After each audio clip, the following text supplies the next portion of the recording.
Hello guys, Assalamualaikum warahmatullahi wabarakatuh. My name is Nyasi Putri Kusumawardani, and today I will explain to you about what is my steps or process when I'm translating an article, especially from Indonesian into English language. But before we going deep into the explanation, first I will tell you or I will explain to you about what is translation. So, let's move to the material. So, translation is a process of turning an original or source text into another or target language. Not only process of changing a word or language, but also a process of finding a language that is fits with the culture of the target language. Okay, now, do you guys understand what is translation? So we move to the what are my steps or process when I'm translating an article. Okay, so the first steps what I do when I want to translate is reading and understanding the article. First thing that I do when I want to translate article is reading the whole paragraph in the article. After read the article, I would like to try to understand what is the context, such as do I feel understand roughly about the sentences. And then the second step is translate the article into target language.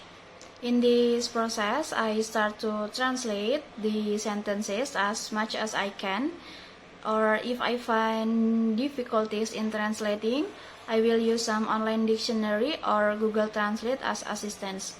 This tools is very helpful for me when I don't know what is the vocabulary. And then the last process is double check the result translation. This is the last process what I do when I'm translating the text. That is double check on Google Translate whether my translation is correct or not. Sometimes I also check the grammar with online tools named Quillbot. Okay, so now we going to the example of my translation text. So I found an article by tempo.co. The title of the article is Divonis nihil, terdakwa kasus Asabri Heru Hidayat lolos dari hukuman mati. And this is the paragraph that I have an analysis. Jadi Majelis Hakim menjatuhkan vonis nihil kepada Presiden Komisaris PT Trada Alam Minera Heru Hidayat.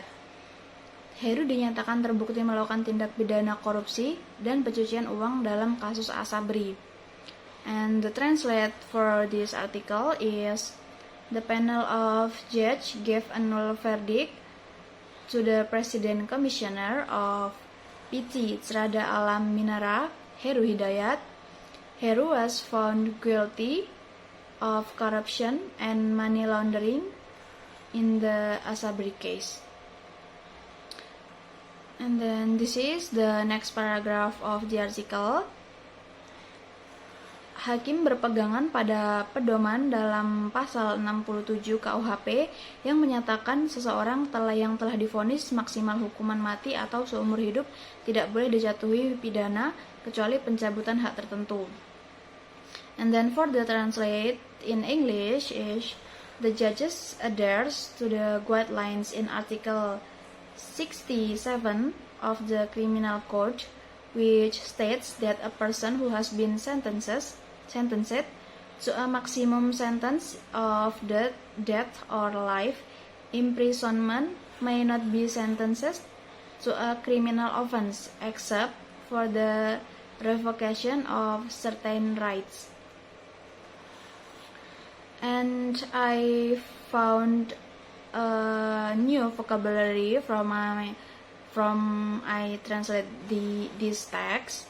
That is, I become understand Majelis Hukum is panel of judge in English, and then vonis is verdict, and then President Komisaris in English is President Commissioner, and then pencucian uang it's money laundering, and then KUHP is criminal code.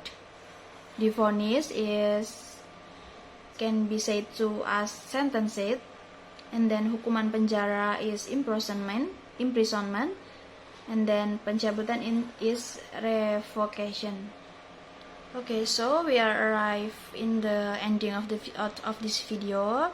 I apologize if there are mistakes when I'm translating or there are some words that are mistaken, and thank you for your attention. Wassalamualaikum warahmatullahi wabarakatuh. Bye guys.